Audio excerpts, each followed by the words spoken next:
Aloha, y'all. It is Sunday. It is named after the sun, clearly. It is esoterically ruled by the sun. It is the 13th of July. The sun is in Cancer at 21 degrees. The moon is in Aquarius, 24 degrees, so it's about to pop out of there. The app I usually use to screenshot all this stuff is down for some reason, so I'm not going to be able to reference all the aspects, but we can look at this still and reference it. Saturn has gone retrograde, conjunct Neptune retrograde in Aries and the North Node in Pisces, so it's interesting times. The cards I have pulled: the Six of Swords for the card of the day, the clarifiers, the Nine of Swords, more mind, Moon in Aquarius, Venus in Gemini energy, Uranus in Gemini. And then today's wild card is an angel deck, which we'll look at more deeply in a second, Melahiel. So, the swords. If you're an air sign, you're a sword. It's the mind, that we all have minds, clearly. And if you're a Gemini, Libra, and Aquarius, this is your suit on the following. I can't think or read right now, Jesus.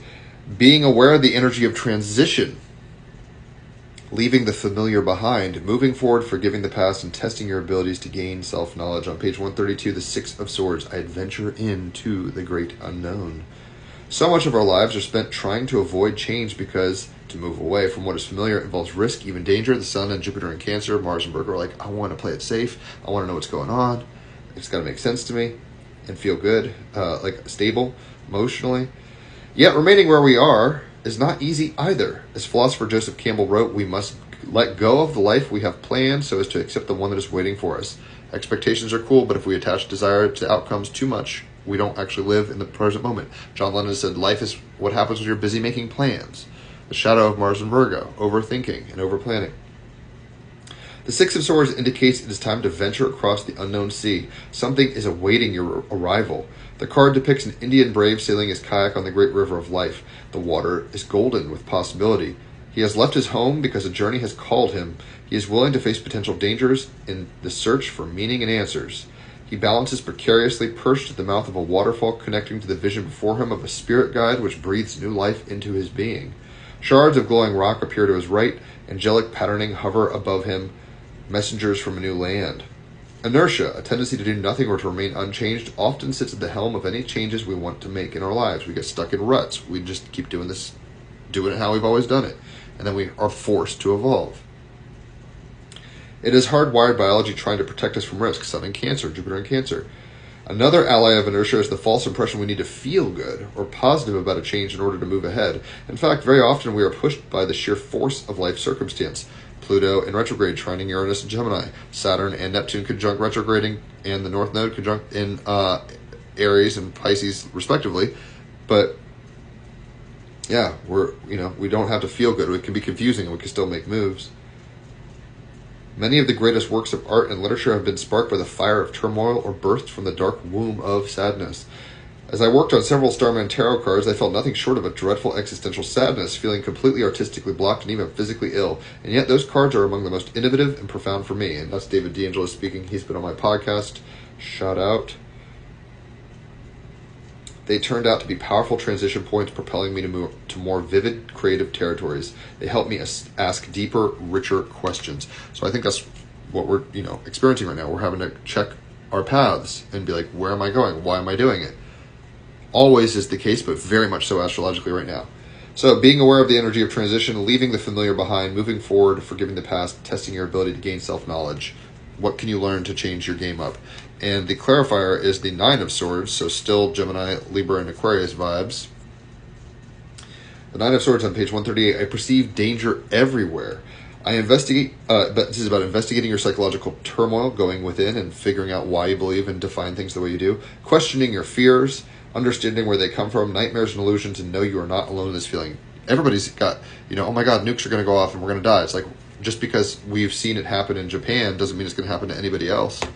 Like we can, we're all being initiated on the river of life, and we have to trust the process. We're going to get guided, right? And not let the fears, the shadows of our mind get in the way. The sun is always shining. The awareness is there. We're being birthed. We're being guided by a higher self or higher version of ourselves. God, however you want to put this.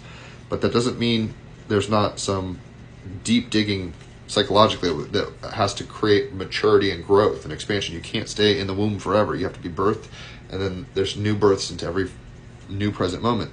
So the card for the angels is Melahil, number 23, the angel of healing capacity, selling Cancer. This is based off the degree of Cancer. He's been on my podcast too, the Wizard of Oz, the Wizard of Odd. This is the God reflecting evil, the angel of healing capacity. Psalm 121, verse 8, the Lord shall preserve thy going out and thy coming in from this time forth and even forevermore. We're protected on our journey.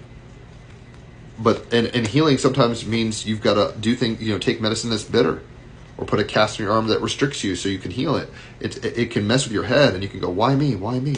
Well, because we're all being initiated, we're all being guided, and we're all being reborn. But that doesn't mean it's easy. That means it can mess with our heads. Know that you're healing. Know that you're on a path of healing and becoming, and that's going to have both light and dark aspects. It's not all feel good. Right? It's like pulling out your tooth when you're a kid. You got to do it. It initiates you into your adult tooth. It's bloody. It's painful. It might scare you. There's no avoiding it. What are you going to do? Like not let them fall out? Right? So I have the ability to heal whatever ails me, says Melahil. It is the angel of healing and healthy eating. Its energy acts like a medicinal plant and helps us understand that we can self-heal when we understand and transform the root cause of our wounds, when we understand the beliefs and definitions. Get down, Nine of Swords, to the bottoms of our minds and start really questioning things. This is the capacity for healing, knowing properties and virtues of medicinal plants, the ability to act like a medicinal plant, healthy food and healthy cultivation of food, understanding health, that healthy, well-combined food is a form of medication, knowledge of all cycles and stages of the food chain, appreciation and gratitude for divine abundance and not taking that for granted, right? Let's stay hydrated on this journey. Let's take a Slim Jim. I'm a plant-based, I'm vegan, I don't push that on people, but it's like, let's take a vegan Slim Jim on the journey so we don't, or granola or whatever, muesli, so we don't pass out and die. But that doesn't mean we shouldn't, I'm saying a lot of double negatives. We should engage the process because we are being embarked. We can't avoid this. But like how we choose to swim, how we choose to raft is up to us. And that is largely based off of how confident or how fearful we are. And if we can come from a place of saying, even approaching my fears is a form of healing, then we can really do good, do well. So hopefully that's made sense. If you've enjoyed this, leave a tip. Obviously holler for a reading. I give 3-hour astrology readings, kind of give you the 101 and a bird's eye view on your situation. That's $150. And cards are an hour, and that's $50. If it's your birthday, it's half off either or both of those, so that's a great deal. And if you send someone my way, you yourself will get half off on cards as a referral discount, basically. So check out the Team Rabbit Hole podcast. The most recent one was with the DJ, 319 episodes, but people who, like the guy who created this, he's been on once or twice. David DeAngelis, this creator, he's been on a few times, I think 2 or 3 times. So great stuff, great content. Check it out and enjoy your Sunday. Fear not. Jesus said that more than anything. Don't fear. Fear not. Fear not. But we have to question why we're fearing what we fear as we initiate deeper into the journey, knowing that everything we need is always provided. We are healed, cared for, and that doesn't mean it's comfortable, but it means it's good, right? It's good. So hopefully you enjoy your Sunday, and I'll catch you all on the flip side. Adios.